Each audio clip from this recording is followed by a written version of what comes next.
Government reacts to World Bank report that says that government need to take bold decisions to get the ailing energy sector back into confidence.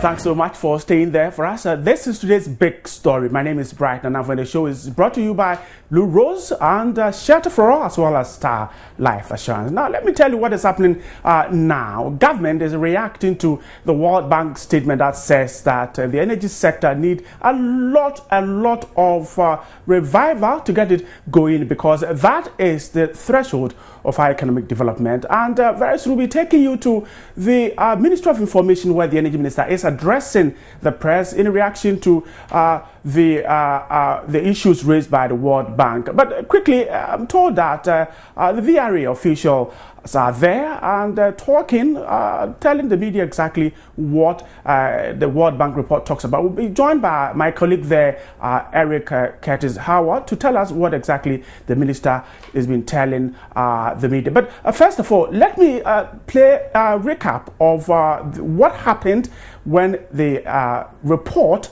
was launched in Accra some 2 days ago. Well, let's be specific here. What is the situation that we are dealing with right now? You are dealing with a situation where the pipeline was down from August till today. So if Ghana has its own gas from somewhere, what do you think? I think it's logical that between August and now, if there was some other source, Ghana would have been able to get it. So if that's what the report is saying, I think that it's a logical conclusion.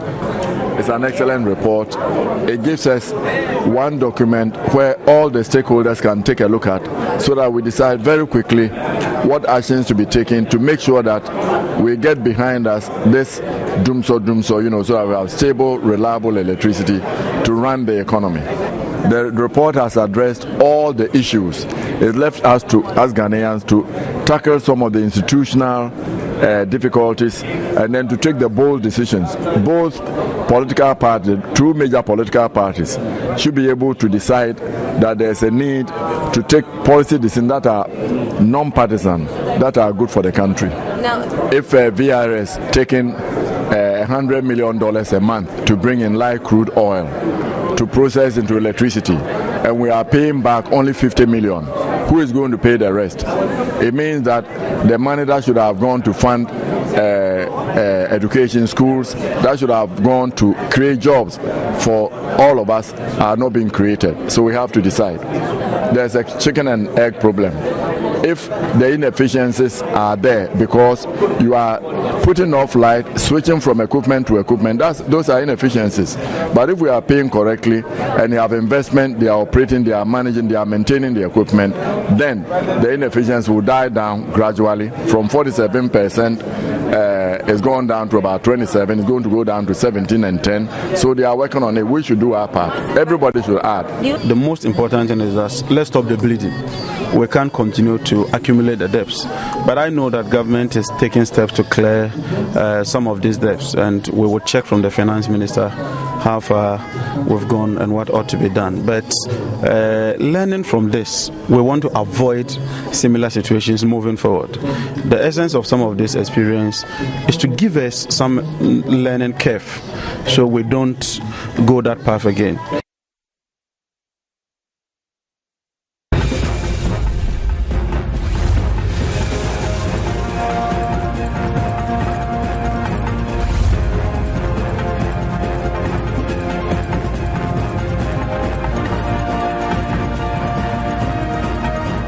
Right, and of course, I told you earlier that the minister and his team, made up of the utilities, are addressing the media at the Ministry of Information. But let me quickly speak to a communication specialist at the Ministry of Energy, Mr. Edward Bawa. Thanks so much, Mr. Bawa, for speaking to us. Precisely, is this press conference addressing or reacting to the World Bank report? And what exactly is the minister been telling the media?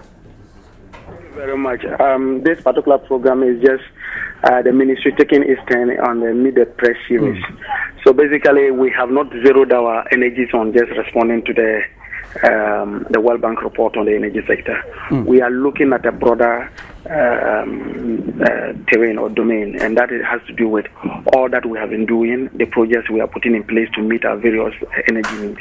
Because at the end of the day, as a country, we are mandated to ensure that we supply energy needs to all persons, irrespective of their political, religious, or maybe tribal background. So that is our main area. In the course of that, yes, there has been reasons to respond to some specific things that have been said. So on the World Bank, as you were talking about, on the World Bank thing, obviously the minister has indicated very clearly that, look, on the broader issues, most of the issues that were raised by the World Bank in the report are issues that have been identified not only by the ministry but by all players within the energy sector. Right. And that we have been dealing with them. And so these are not very new issues. However, there are some other issues that the minister stated very categorically that we have different opinions from the opinions being held by the World Bank. And that is a question of difference of opinion, and there's nothing we can do about that. Yeah. So first of all, the issues are not different from what has been raised, and perhaps government is working hard at resolving them. What has been the challenge in resolving these issues that have been flagged all this while? No. Let's start first with the issues about losses. They talk about the technical and commercial losses. And the World Bank, one of the things the World Bank failed to recognize was that ECG, as of 2012, the end of 2012, they had reduced their technical losses to 23%. And as of the first quarter of this year, they have reduced it further to 21.8%. Now, if you are looking at the average where in most countries you see it hovering between 15 and 18%, you realize that ECG is consciously making an effort to do that. Because, one, in terms of commercial losses, what ECG is directly doing is trying to change from the credit meters to the prepaid meters. Now, for the government sector, we have had about 83% of all government and institutions being using a prepaid meter now. We have about 35% of the rest of that, the public private sector, also using prepaid. ECG is making an effort to deploy more, with the hope that, look, if we do not have credit meters, then we will not have a situation where people will have to default in their payments. You need to pay upfront. That is one area.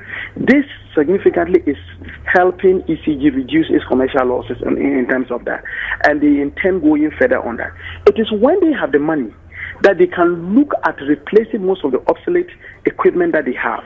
That will also reduce the technical losses. So you see that one feeds into the other. And even without increases in tariffs over a period of about 18 months thereabout, ECG has consistently reduced its losses. And therefore, it makes a lot of sense that in writing such a report, that a note be made about that, because that is the only way we can go. Now, in terms of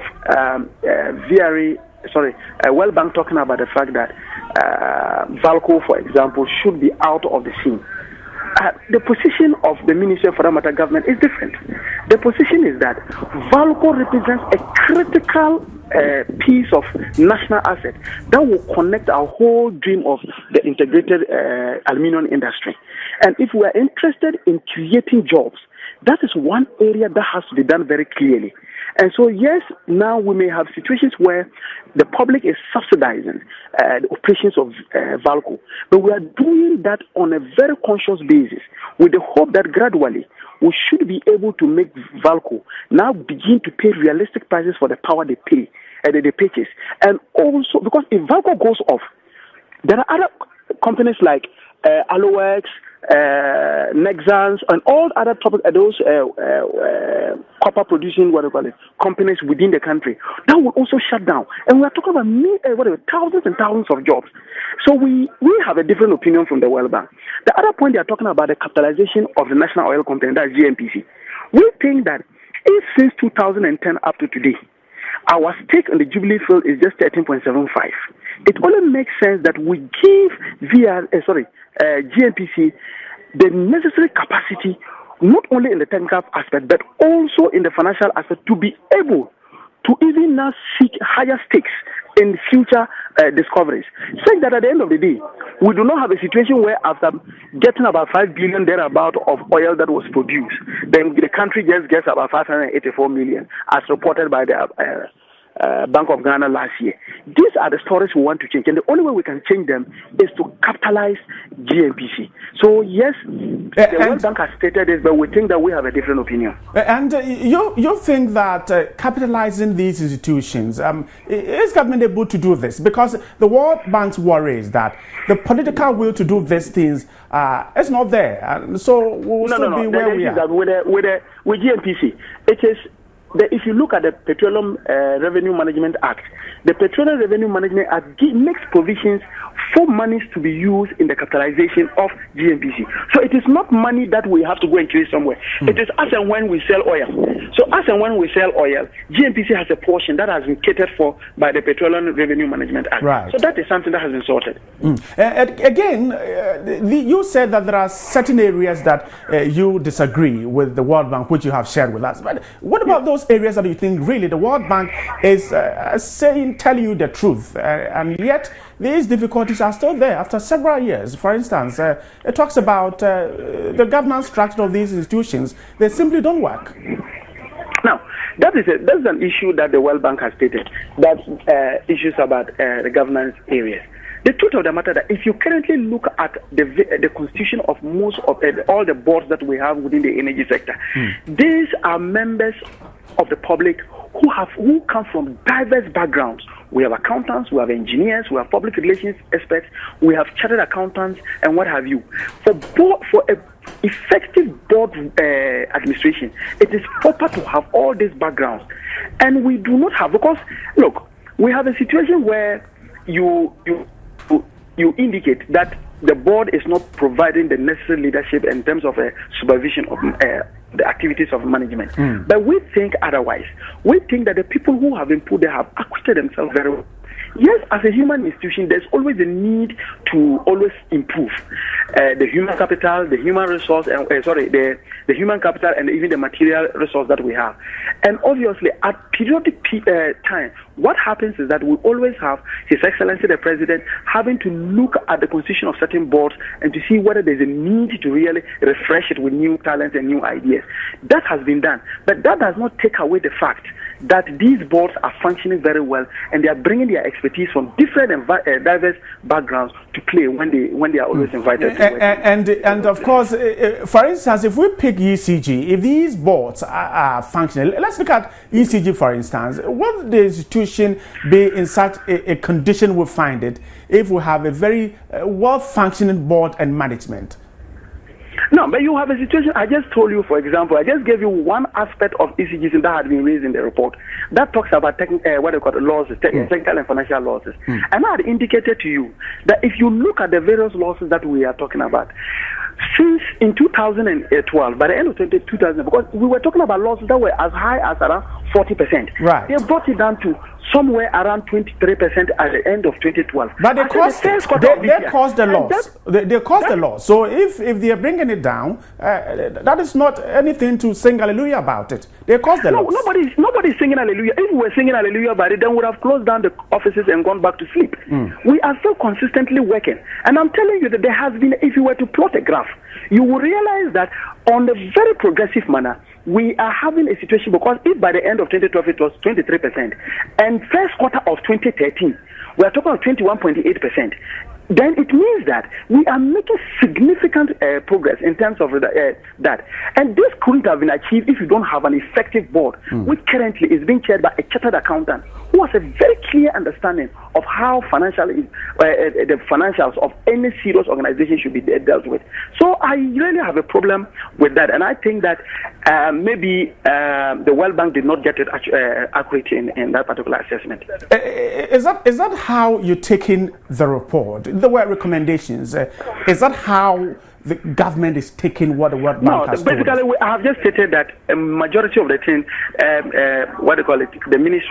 government has looked at it, and there are issues that have already been identified, and therefore there are some common grounds between us and the World Bank. The only difference is that maybe the World Bank doesn't know that those things are being dealt with. And that conversations like what we are having now is what will help us understand that, yes, there are certain things that have been dealt with. Now, let me take you back a bit to the gas project, for instance, which was also raised by the report. Now, the report says that the will to start the project some 3 years ago was not there, and that is why we find ourselves in this situation. How would you react to this? No, you know that definitely from the beginning of when this current government came even into power, it was very clear, that made it very clear that for us to really have proper leverage in our discovery of oil and gas, we need to utilize the gas. So gas utilization was very paramount in the government agenda. Right. It also coincided with a time when even getting financial assistance in projects, huge capital-intensive projects like the gas processing plant, was also challenging. Are you saying that government did not get any opportunity to grab a financing deal? It is the financing deal that we finally got, and that's the financing deal that we are talking about now.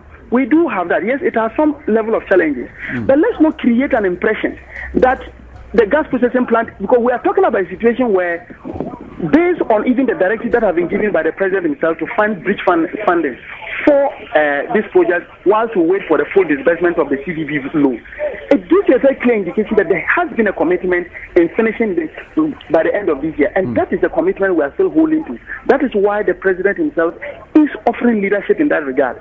So I am really at a loss when you have a report that seems to suggest that there has not been political commitment or maybe a governmental commitment in ensuring that we have the gas processing plant that will process our gas. This is something that we need very seriously, and as a country we have been doing well to ensure that we get it. And finally, before I let you go, which areas of the report do you think that government is comfortable and perhaps will want to look at it and implement the recommendations? The truth of the matter is that let's say that instead of just looking at it, we are looking at a situation where, yes, we should be able to allow people, Ghanaians, to pay realistic tariff rates. But at the same time, we need to balance that with, for example, the economic situation. We need to balance that with quality of service. We need to balance that even in terms of ability to pay. So that is the role of PURC, and therefore, yes, we agree with the bank when they indicate that, look, we need to have a situation where the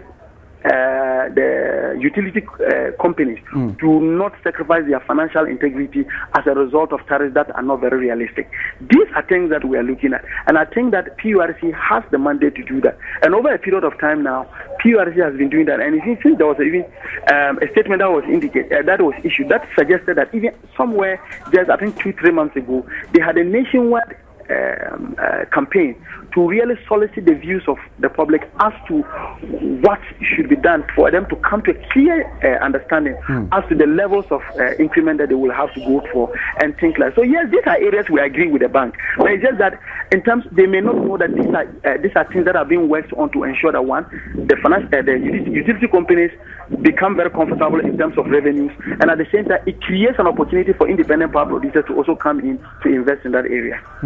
Right, thank you so much for speaking to us. Edward Barr is a communications specialist at the Ministry of Energy. And as I told you earlier, the ministry is meeting the media at the Ministry of Information. A lot of issues there. We're told the meeting has ended, and of course a lot of issues will come out. We're definitely going to get you more of that. But of course, this particular issue is being on. The World Bank released a report and says that government will need a lot of political will to get the energy sector back on track. And of course, government thinks that the World Bank has some difficulty understanding certain issues. But what is the public saying? Let's listen to what Ghana is saying.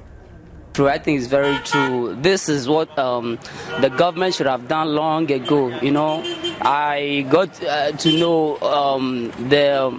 let's say the energy Kosomo Dam is generating is not enough. It wasn't made for such number of population.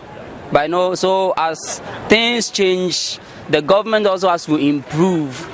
But then, you know, it has been like that, and it's terrible. They have to do something about it. They should have done something long ago about this thing. And now that the population is high, I think they have to really speed up now their performance. I agree with them. Why? Because when you look at the economy of Ghana as at now, there need to be a backup somewhere to fill in the gap that has been left in the economy. There needs to be a backup somewhere. So when the World Bank comes out with such a report, they are the mother bank that we go in for the loans and all. So if they are giving us such a suggestion, it's in a good faith that either Ghana takes it or we can choose to back up and choose to do what we can to help the economy to grow. Sisiano Ghana and my highlight is Samarian. In fact, how I mean, first, na Kufota Mnewo Dum so after they were Dum and I saw. In fact, I had been first no Dum so is a Dum and so. Sisiano government to make a chance and yechum adabati edo government ba Canada dana oil light off. In fact, among coffee bre one fridge, one television and a one number say at the same time so mama dey crash no omo bre electricity.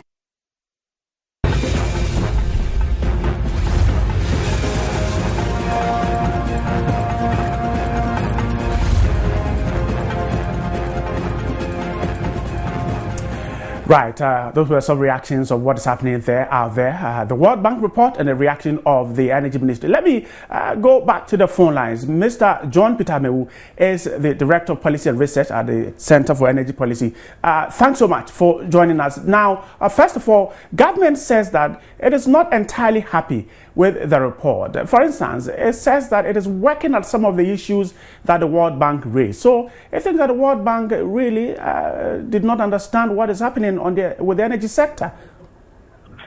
I think I disagree with the Honorable Minister totally, because what the World Bank report seems to do is just to bring, to bear some of the issues that are facing the country.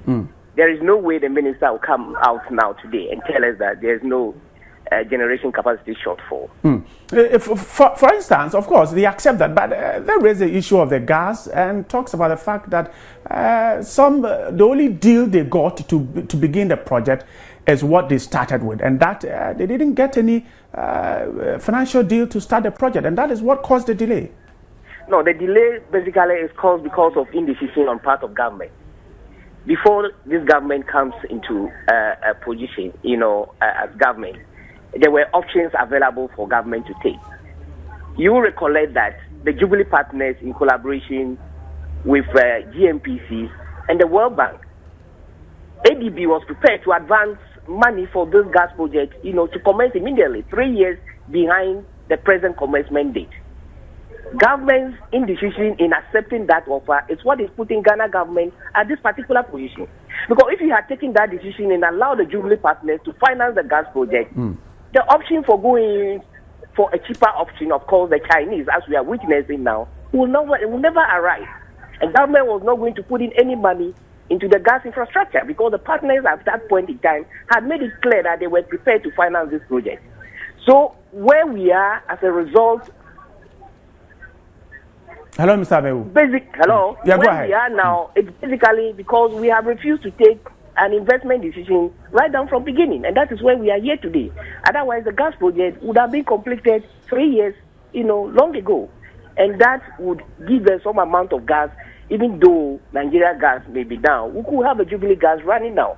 So indecision is part of this government, and that is what is causing this problem. That's number one. And finally, before I let you go, now the report recommended some things to be put right. Government says that it is looking at it. We have been in this situation for perhaps a longer time than we were anticipating, the energy challenges. Do you see these challenges ending anytime soon with these recommendations? Somewhere last year, when I was interviewed on this same program, I said this problem is going to continue up to 2017. I don't see it ending soon. Because, look, let me just give you a basic understanding of what is happening now. The distribution losses alone is costing ECG almost 44 million in the year 2012. And 2013 is expected to go as far as 80 million. Okay, if ECG is able to conduct 10% reduction in these distribution losses, it will transfer to a saving of quite close to 90 million. Okay, and so are they telling us that they will wait till the next 4 or 5 years before they correct the system? If the system is corrected now, it means that we're going to save almost about 90 million per year. If the system is not corrected, this 90 million, will become a cost because it's an opportunity cost. And so, what is government doing? If government is saying they are doing something about it, we might see it clear because the lights are still not on. You go to your houses, and at peak period, you don't enjoy the facility of the light for which you've been asked to pay for. And so, me as a customer, I don't really see what the government is doing. Right. Thanks so much for speaking to me. John Amewu is the Director of Policy and Research at the African Center for Energy Policy, talking to me on the reaction of government to the World Bank report and other issues on the energy sector. Of course, a lot more of you are joining this discussion. We'll be getting you more of your responses. But later on at 8 p.m. when Israel Live comes your way, these are some of the stories that will come your way. Parliament is to form a 7-member committee to draw up a code of conduct for lawmakers. The House took the decision at today's sittings, days after the Speaker has directed that a committee be formed to define acceptable code of conduct for members of Parliament. So the fallout from today's sitting in Parliament. We'll have more update later on at 8 p.m. Now, over 4,500 traders who lost their wares in market fires in Accra and Kumasi had been identified by government for support. These traders were selected from the 4 markets, namely the Makola number 1 and 2, Kantamanto, and the Kumasi Central Market. So some 4,500 of them will get that support. Now, Upper West Region, we're told the Assistant State Attorney has appealed to government to ensure the speedy completion of the regional court to facilitate justice delivery, because no proper justice can be dispensed in the current structure that is housing the court there. And we're told that some work is being done on the Ashaiman roads after that protest by residents last week, though they are yet to be tarred. The residents who spoke to us told us that they are sticking to their 2-week ultimatum for the roads to be completed, but authorities are asking them to ensure some level of tolerance and patience to get the roads done. And the World Bank has shut down sessions that delay in the completion of the multi-million-dollar gas plant at Atwabo in the Western region is due to the unavailability of funds to power the project. We're told that there is more to it. We'll have more of these and more later on at 8 p.m. when Israel Live joins us here on the Joy News channel. The show was brought to you by Blue Rose Limited, Shelter for All, and Star Life Assurance. My name is Bright Nanambo. There is more on myjoyonline.com. Good evening and see you later.